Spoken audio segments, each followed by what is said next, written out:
Hi, I'm Katie. I'm one of the co-founders of Enough, along with Tom Allchurch. Tom and I met and we were discussing how rape has reached intolerable levels and it doesn't feel like enough is being done about it. 5 in 6 women not reporting what's happened to them, 90% of students not reporting nationally.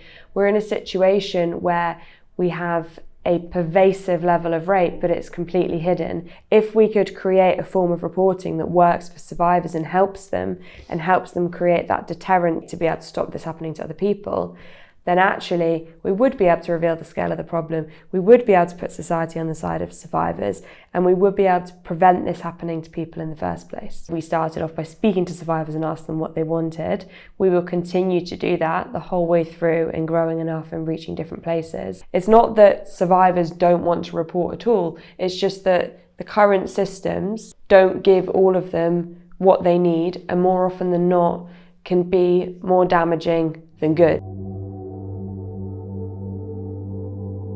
Until, as a society, we can find a form of reporting that survivors actually want to use, this problem is going to remain hidden, perpetrators are going to go undeterred and without any accountability, and survivors are the ones to suffer the consequences that is so unfairly put on them today.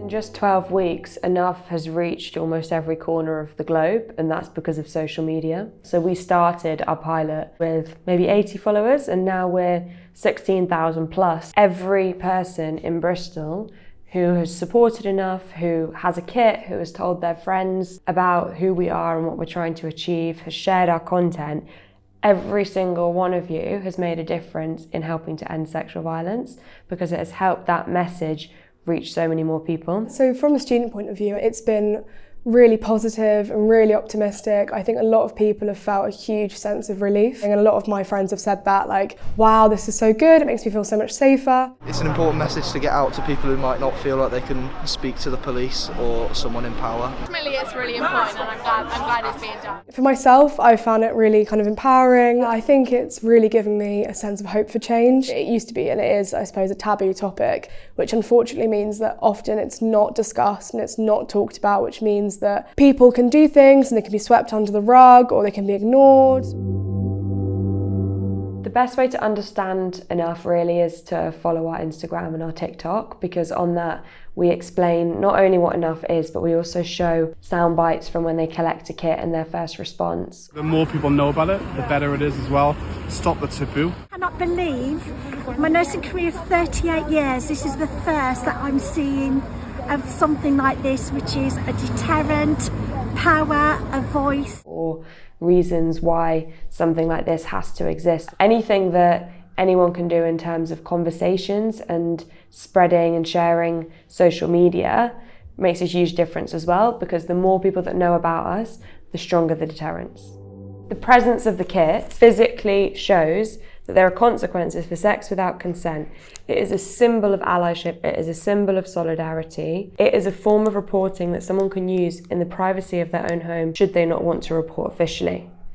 The way that we create deterrence is that every single time someone reports, whether it is with a DNA kit or writing what happened separately, an anonymous excerpt of it is posted on social media. That tells people that survivors have a voice, survivors are speaking up, and that a shame should lie on perpetrators, not them, for what has happened. Other ways we create deterrence is by having a sustained presence and making this problem visible.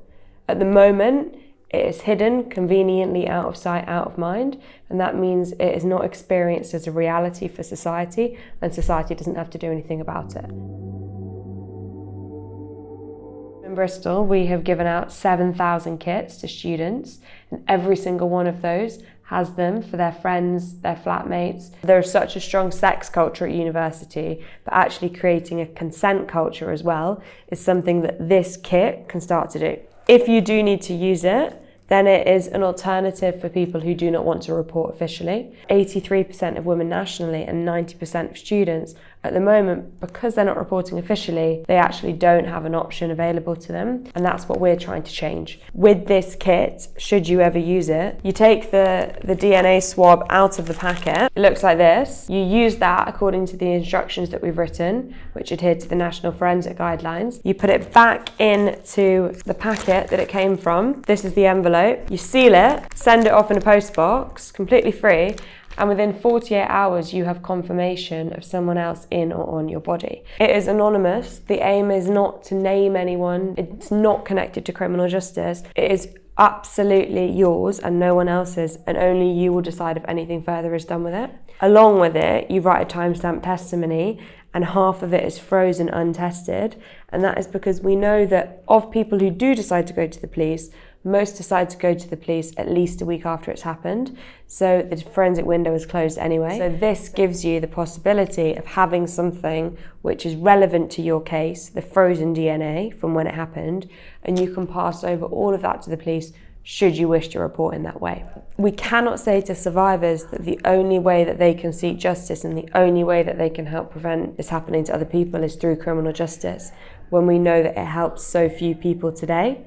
And so that is why we have created this kit, is to create social deterrence. There's not enough of it already, and there's a gap, and somebody needs to step in to create something for other people, for support. Enough is allowing people to get those bits of support, whether or not they're recovery videos that are online, the community that you get, and also the self-validation you get from knowing that that thing happened to you, and that you didn't imagine it, you weren't wrong, you were raped and someone did, abuse you. The point of the DNA kit is to validate someone, to give them agency, to give them control, retain their sense of power, which has been taken away from them during sexual violence. Everything that we are doing at Enough is encouraging society to confront the reality of rape and urging society to do something about it. So we wear orange because that is bright, that is feisty, that is optimistic.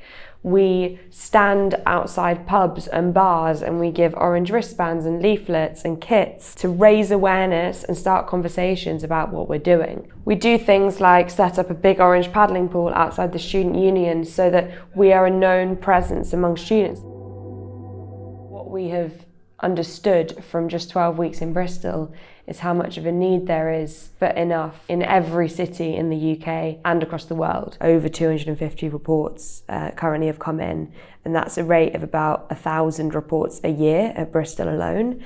And so if we compare that to the number of people who felt comfortable coming forwards and reporting to the universities, which was less than 5, that is phenomenal in and of itself. Judging from when we first started talking about it to now, the amount of times people will be like, oh yeah, I've seen you guys around, or they'll say to their friends, oh, that's the rape kit people. It's really, really great. It's definitely become like a symbol amongst a lot of the students. So many people feel like they don't have a voice or anywhere to turn to. I've had enough. Enough's enough. Being an Enough ambassador allows me to help, I hope, a lot of people, and to speak and talk about rape and sexual assault and to raise awareness throughout Bristol. The presence of ambassadors on campus is such a strong signal in and of itself. The orange gang that we kind of are and go around during the day, at night, it's reassuring for people because it's quite a loud statement of addressing and doing something about sexual violence. It is such a big talking point. You'll hear people mentioning it on the streets and you're walking to and from lectures. I think it also has been really important for myself because I've been able to kind of work through things that happened to me previously, where unfortunately I wasn't able to kind of formally report anything or do anything about it because I was travelling and I was away from home. And I think if something like this existed, it would have given me more options and more choice. So I'd like to make sure that people now have this option and this choice and don't feel that level of inertia that I felt. 75% of people will never get therapy. Trauma experts, they agree on the fact that if you can provide someone with resources and support at a very early point, even if it's just small amounts, it can make a profound difference on their recovery. And so what we've created with the input of experts and with the input of survivors is resources that help them in exactly that way. So you can get exactly the same recovery benefit from watching an episode with a therapist online as actually going and having a one-on-one session. So we can help an exponentially higher number of people at an incredibly low cost by creating these videos that anyone can watch at any corner of the globe and doesn't depend on you waiting until Monday at 5 p.m, which is when your session is, if actually at Wednesday at 2 a.m. you're feeling rubbish. The other is the online community, which is a social network purely for survivors and for friends and family. On that community, that is facilitated by Dr. Maisie Johnston, and she puts recovery resources, prompts, discussion topics, videos. It's kind of like a form of social media for survivors to interact on. You know, we can post what's one thing that was really amazing for us this week, or, you know, sharing tips. We're gonna wear these bracelets with pride.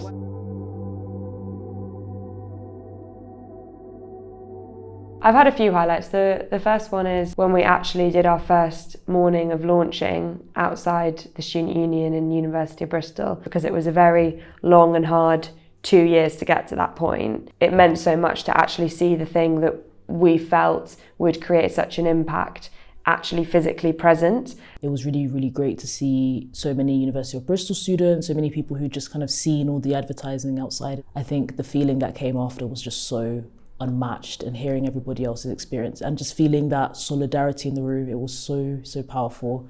In addition to everything we've achieved with students and with social media, we're also attracting significant media interest and having reporters coming almost every week to document what we are doing, because while this might feel small at the moment to anyone in Bristol, it is something which could be world-changing and is something that the world, luckily, is starting to pay attention to. I expected that the biggest challenge was going to be the topic, because obviously the topic is very, very heavy, but the biggest challenge by far has been the nervousness and resistance from institutions that we expected to embrace what we're doing. Change is always difficult, and change is always met with confrontation and combative perspectives, but it has really, really surprised me how, with something as needed as this, in a problem that is in such a dire situation as this, we've experienced groups or institutions not wanting to get involved instead of wanting to support us and helping improve it, because we have found something that is helping people, will continue to help people, and it will help even more people if those institutions can find a way to be on our side. Nothing worth doing is easy, which I think is something that Katie used to say a lot. But I think seeing how enough is now has been so incredible, and it feels so rewarding to know that I've been a part of that and I've helped make a difference. And it definitely gives you that motivation to want to keep going as much as you can.